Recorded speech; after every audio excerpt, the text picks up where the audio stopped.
Halo semuanya, selamat pagi, siang, sore, dan malam. Perkenalkan, kami dari kelompok 4 dari kelas 11 IPA 1. Kami di sini mendapatkan tugas untuk membahas tentang perlawanan dari Pangeran Diponegoro. Nah, untuk kelompok kami sendiri, ada gua, Tio, nomor absen 21. Ada gue, Andre Gopeng Agatha, absen 4. Ada gua, Dian Nurma Andriani, absen 11. Ada gua, Luisa, nomor absen 18. Ya, ada gue Ina nomor absen 32. Nah, itu dia dari kelompok kami. Nah, sedikit intermezzo nih. Perang Diponegoro dikenal juga dengan sebutan Perang Jawa, yang merupakan sebuah perang besar yang berlangsung selama 5 tahun, dari tahun 1825 sampai 1830 di Pulau Jawa. Kalau orang-orang zaman dulu nih, kenalnya Perang 5 menit. Nah, perang ini merupakan salah satu pertempuran yang besar yang pernah dialami oleh Belanda selama masa kependudukannya di Nusantara, yang sekarang adalah Indonesia. Perang ini melibatkan pasukan Belanda di bawah pimpinan Jenderal Hendrik Marcus de Kock yang berusaha meredam perlawanan penduduk Jawa di bawah pimpinan Pangeran Diponegoro. Akibatnya, perang ini mengakibatkan tewasnya sebanyak 200 jiwa dari penduduk Jawa, sementara untuk pihak Belanda sendiri terdapat 8.000 tentara Belanda yang tewas dan 7.000 serdadu pribumi yang tewas. Akhir perang ini menegaskan penguasaan Belanda di Pulau Jawa itu. Nah, selanjutnya ada latar belakang perlawanan Diponegoro. Memasuki abad ke-19, keadaan di Surakarta dan Yogyakarta tuh semakin memprihatinkan karena intervensi Belanda terhadap pemerintah lokal seringkali memperburuk perselisihan yang ada di lingkungan kerajaan. Campur tangan pihak kolonial juga membawa pergeseran adat dan budaya keraton yang tidak sesuai dengan budaya Nusantara. Selain itu, dominasi Belanda telah membuat rakyat menderita karena dijadikan sebagai objek pemerasan. Pasalnya, para petani tidak dapat mengembangkan hidupnya karena harus menjadi tenaga kerja paksa. Beban mereka pun semakin berat karena diwajibkan untuk membayar berbagai macam pajak. Melihat penderitaan rakyat akibat kekejaman Belanda, Pangeran Diponegoro tidak mau tinggal diam. Pangeran Diponegoro yang memiliki nama asli Raden Mas Ontowiryo adalah putra Sultan Hamengkubuwono III yang pada awalnya memilih untuk tidak ikut campur urusan keraton karena ibunya bukan seorang permaisuri. Namun, ketika Belanda dirasa terlalu banyak mencampuri urusan keraton, Pangeran Diponegoro membulatkan tekad untuk melakukan perlawanan. Selain itu, Perang Diponegoro terjadi karena Belanda dengan sengaja menanam patok-patok untuk membuat jalan di atas makam leluhur Pangeran Diponegoro. Hal itulah yang membuat kemarahan Pangeran Diponegoro memuncak dan menyatakan sikap perang dengan mengganti patok yang dipasang Belanda dengan tombak. Selanjutnya, Perang Diponegoro meletus pada tanggal 20 Juli 1825, ketika pasukan Belanda datang ke Tegalrejo untuk menangkap Pangeran Diponegoro. Meski sempat mendapatkan perlawanan dari pendukung Pangeran Diponegoro, Belanda berhasil membumi hanguskan Tegalrejo. Sementara itu, Pangeran Diponegoro berhasil menyingkir ke desa Selarong, di mana ia menyusun strategi perang. Selanjutnya ada strategi Perang Diponegoro. Yang pertama, merencanakan serangan ke Keraton Yogyakarta dengan mengisolasi pasukan Belanda dan mencegah masuknya bantuan dari luar. Mengirim utusan kepada para bupati dan ulama agar bersiap melawan Belanda, memilah bangsawan yang dinilai sebagai lawan dan kawan, yang terakhir adalah membagi wilayah perang dan pertahanan. Jadi sekarang gue akan menjelaskan mengenai penyebab perang Diponegoro ini terjadi. Oke, jadi awalnya Raden Mas Santawirya adalah putra dari Raden Mas Suraja atau yang nantinya bergelar menjadi Sultan Habib III atau Sultan Hamengkubuwono III. Nah, sebenarnya ayahnya ini sebenarnya ingin menginginkan Raden Mas Santawirya untuk menjadi putra mahkota.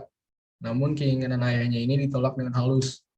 Karena ibunya bukan istri permaisuri raja, Raden Mas Santawirya merasa tidak berhak duduk di singgasana Yogyakarta, meskipun ia sebenarnya adalah anak lelaki tertua. Nah, selain itu, ia juga tidak terlalu suka dengan kehidupan mewah yang ada di dalam istana. Nah, akhirnya Sultan HB3 kemudian wafat pada tahun 1814 dan akhirnya digantikan oleh Raden Mas Jarot. putra dari istri Permaisuri. Nah, saat itu masalahnya adalah Raden Mas Ibnu Jarot yang bergelar menjadi Sultan Habib IV masih berusia 10 tahun. Hal tersebut menyebabkan pengaruh Belanda atas keraton semakin kuat di saat istana sedang labil karena Sultan Habib IV masih sangat kecil. Nah, mau atas situasi itu, Raden Mas Santawirya memutuskan untuk keluar dari keraton dan akhirnya kemudian tinggal di kediaman neneknya di wilayah Tegalrejo, Yogyakarta. Nah, dari sini mulai perlawanan Raden Mas Santawirya alias Pangeran Diponegoro terhadap Belanda bermula. Sagimon dalam buku Pahlawan Diponegoro Berjuang yang diterbitkan tahun 1957 menjelaskan terdapat beberapa alasan mengapa Pangeran Diponegoro berusaha melawan. Yang pertama, Belanda semakin mencampuri urusan internal atau dalam keraton Yogyakarta. Nah, alasan kedua, akibat pengaruh Belanda, beban pajak yang ditanggung rakyat menjadi sangat berat. Dan rencana Belanda membangun jalan kereta api yang melewati makam leluhurnya membuat Pangeran Diponegoro makin yakin melakukan perlawanan. Nah, selanjutnya kita akan membahas tentang kronologi dan tokoh yang terlibat dalam Perang Jawa ini. Anthony Hendrik Smithard, Presiden Yogyakarta yang merupakan orang Belanda, berniat membangun jalan kereta api. Rencana ini tentunya ditentang oleh Pangeran Diponegoro lantaran rel kereta api tersebut mengenai area kediaman leluhurnya di Tegalrejo. Perang Jawa pun akhirnya tidak dapat dihindari dan dimulai pada tanggal 20 Juli 1825. Pangeran Diponegoro dan para pengikutnya menerapkan strategi gerilya untuk menghadapi Belanda yang jelas-jelas lebih unggul dalam jumlah prajurit dan persenjataannya. Kubu Pangeran Diponegoro bermarkas di pedalaman Goa Selarong, suatu kawasan pegunungan di wilayah Pajangan, Bantul, yang terletak sekitar 26 km ke arah barat daya dari Keraton Yogyakarta. Beberapa tokoh pahlawan yang berandil besar membantu Pangeran Diponegoro antara lain adalah Kiai Mojo dan Alibasa Setot Prawiro Dirjo. Sedangkan pasukan Belanda dipimpin oleh Jenderal Hendrik Merkus de Kock. Pasukan Diponegoro selalu bergerak, masuk keluar hutan, naik turun gunung, dan menjelajahi banyak wilayah, dari Yogyakarta, Jawa Tengah, sampai Jawa Timur. Strategi ini pun sangat merepotkan Belanda dan terpaksa mengeluarkan banyak biaya untuk membiayai Perang Jawa dan mendatangkan pasukan bantuan. Belanda juga terpaksa menarik pasukan yang sedang menghadapi pertempuran di Sumatera Barat, yakni Perang Padri, yang digalang oleh para tokoh Minangkabau, termasuk Tuanku Imam Bonjol, untuk diperbantukan pada Perang Jawa. Selanjutnya kita akan membahas dampak dari Perang Diponegoro ini. Ada pertempuran sengit antara Belanda dan Pangeran Diponegoro baru berakhir pada 28 Maret 1830. Kala itu pasukan Pangeran Diponegoro dikepung di Magelang oleh Jenderal de Kock. Demi membebaskan sisa pasukannya, Pangeran Diponegoro rela menyerahkan diri. Pangeran Diponegoro kemudian ditangkap dan diasingkan ke Makassar hingga akhir hidupnya. Pangeran Diponegoro terjadi selama 5 tahun dan menimbulkan dampak yang sangat besar. Berikut ini beberapa dampak Perang Diponegoro bagi Indonesia. Menelan korban tewas sebanyak 200.000 jiwa penduduk Jawa, kekalahan Pangeran Diponegoro menegaskan penguasaan Belanda atas Pulau Jawa, yang terakhir ada Raja dan Bupati Jawa tunduk kepada Belanda. Oke, sebagai kesimpulan, Perang Diponegoro atau yang biasa dikenal dengan Perang Jawa adalah sebuah perang besar yang berlangsung selama 5 tahun dari 1825 sampai 1830. Perang ini dilatar belakangi oleh kebencian rakyat Jawa terhadap Belanda atas penindasan yang terjadi di tanah Jawa itu sendiri.